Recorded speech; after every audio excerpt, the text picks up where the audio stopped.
स्वामिनीच्या YouTube चॅनलवरून ऐकायला विसरू नका. कथा नवरात्रीची. घटस्थापनेपासून विजयादशमीपर्यंत दररोज देवीच्या विविध रूपांचं, सामर्थ्याचं आणि पराक्रमाचं दर्शन घडवणारी कथामाला. कथा नवरात्रीची आता स्वामिनीच्या YouTube चॅनलवर. आजच स्वामिनी सारीज पुणे या YouTube, फेसबुक आणि Instagram या सोशल मीडिया प्लॅटफॉर्मला भेट द्या, सबस्क्राइब करा आणि स्वामिनीशी कनेक्ट व्हा. स्वामिनी विजिलँड बिल्डिंग, कुमठेकर रोड, पुणे. साड्यांची महाराणी स्वामिनी. मानवी जीवनात, समाजात स्वास्थ्य व आनंद नांदावा, नवीन पिढीला हा सांस्कृतिक वारसा समजावा म्हणून ही मालिका सादर करीत आहोत. याद्वारे कुठल्याही अंधश्रद्धेचे अथवा अनिष्ट प्रथेचे आम्ही समर्थन करत नसून कुणाच्याही भावना दुखावण्याचा आमचा हेतू नाही. स्वामिनी, साड्यांची महाराणी. देण्याघेण्यासाठीच्या साड्यांपासून ते नववधूच्या साड्यांच्या खरेदीसाठी महाराष्ट्रातील एकमेव 3 मजली प्रशस्त वातानुकूलित दालन स्वामिनी. साड्यांची महाराणी स्वामिनी. जगजननी आई कृपा करी, जगजननी आई कृपा करी.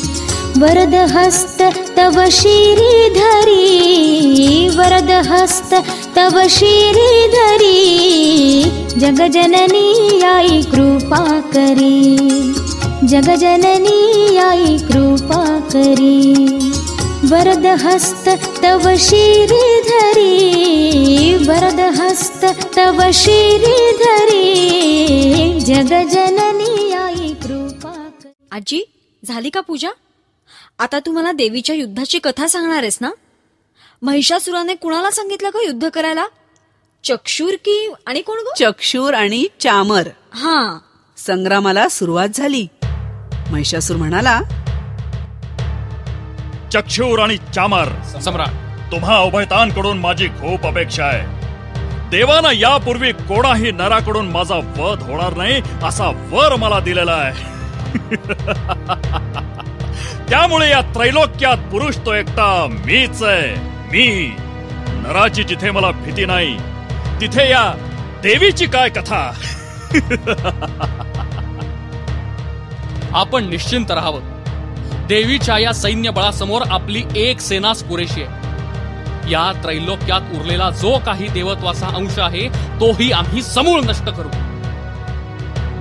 सम्राट, या संग्रामाची वार्ता मिळताच आपले सर्व बांधव आपल्याला रोज येऊन मिळतायत. आजच महाहनू स्वतःच्या 1 कोटी बांधवांना घेऊन दाखल झाला आहे. हे आकडे ऐकूनच देवांची आता धावपळ उडेल. पण काही झालं तरी आता माघार नाही. आपल्या बांधवांपैकी अजून दाखल न झालेल्यांना ताबडतोब इथं बोलावून घ्या. या युद्धात रथ, हत्ती, घोडे, शस्त्र या कशाचीही उणीव राहता कामा नये. मला तर पूर्ण यशाची खात्रीच आहे. त्या देवीच्या बळावर हे देव पुढे येत आहे. आपण त्या देवीलाच कोंडीत पकडू, म्हणजे पुढच्या हालचालीच थांबतो. देव आणि दैत्यांचा हा संग्राम भयंकर होता.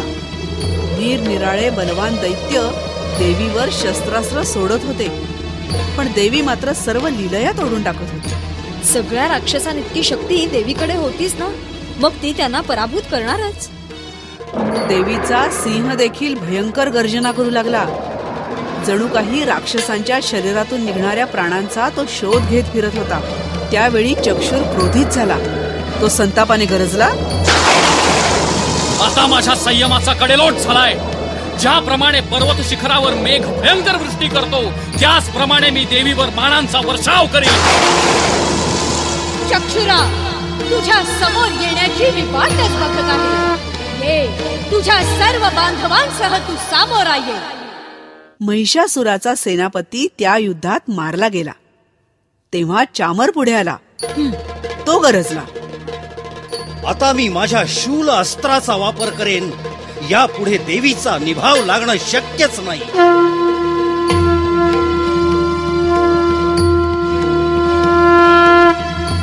दैत्या, तुझं मरण तुझ्या समोर आहे.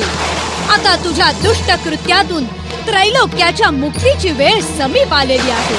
तेव्हा सज्ज हो. अनायस्तानना देवी स्तूयमानासुरर्षिभिः मुमोचासुरदेहेषु शस्त्राण्यस्त्राणि चेश्वरी. याचा अर्थ त्यावेळी देवीच्या मुखावर कोणताही क्लेश किंवा कोप नव्हता. ती त्यावेळी देवऋषींकडून स्तवली जात होती. तिच्या चेहऱ्यावर स्तवनाचं विलक्षण असं तेज होतं. स्तवनाचं तेज, आणि तेही देवऋषी यांच्या स्तवनाचं. किती तेजस्वी दिसत असेल ना देवी. त्यावेळचं वर्णन ऐकण्यासारखं आहे. सोपी क्रुद्धोद्धुतसटो देव्या वाहन केसरी चचारासुरसैन्येषु वनेष्विवहुताशनः.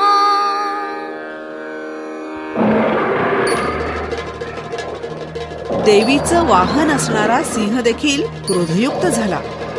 त्याचे केस पिंजारले गेले होते. वनामध्ये वणवा जसा यथेच्छ संचार करतो त्याप्रमाणे तो सिंह राक्षस सैन्यामध्ये संचार करत होता. पण आजी, देवीला राक्षसांना मारण्यासाठी इतका वेळ का लागला? तिचं सैन्य कमी होतं का? असं नाही. उलट देवी रणांगणात युद्ध करत असताना जे सुस्कारे सोडत होती त्या सुस्कार्यातून तत्काळ देवीचे हजारो गण उत्पन्न होत होते. ते गण सर्व शस्त्रानिशी दैत्यांशी युद्ध करू लागले. देवी म्हणजे एक स्त्री इतका पराक्रम करते हे पाहून महिषासूर घाबरला का ग? का तो लढण्यासाठी पुढे आला? महिषासूर बलवानच होता, त्यामुळे त्याला भयाचा स्पर्शही झाला नाही. पण देवी मात्र दिवसेंदिवस उग्र रूप धारण करत होती. कित्येक दैत्यांची मस्तकं तुटलेली असताना त्यांची नुसती धडच शस्त्र घेऊन देवीशी लढत होते. पण त्यांचे सगळे वार फोल जात होते. ततो वेगात खमुत्पत्य निपत्य च मृगारिण करप्रहारेण शिरश्वामरस्य पृथक् कृतम्.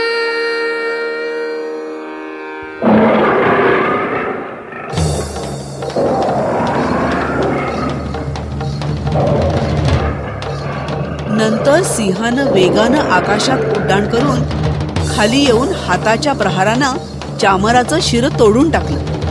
म्हणजे महिषासुराचे सेनापती तर मारले गेले. आता महिषासुराला यावंच लागणार. देवी समोर संग्रामात त्याला उभं राहावंच लागणार. एवं साक्ष्यमाणे तु स्वसैन्ये महिषासुरः महिषेण स्वरूपेण त्रासयामास तान् गणान्.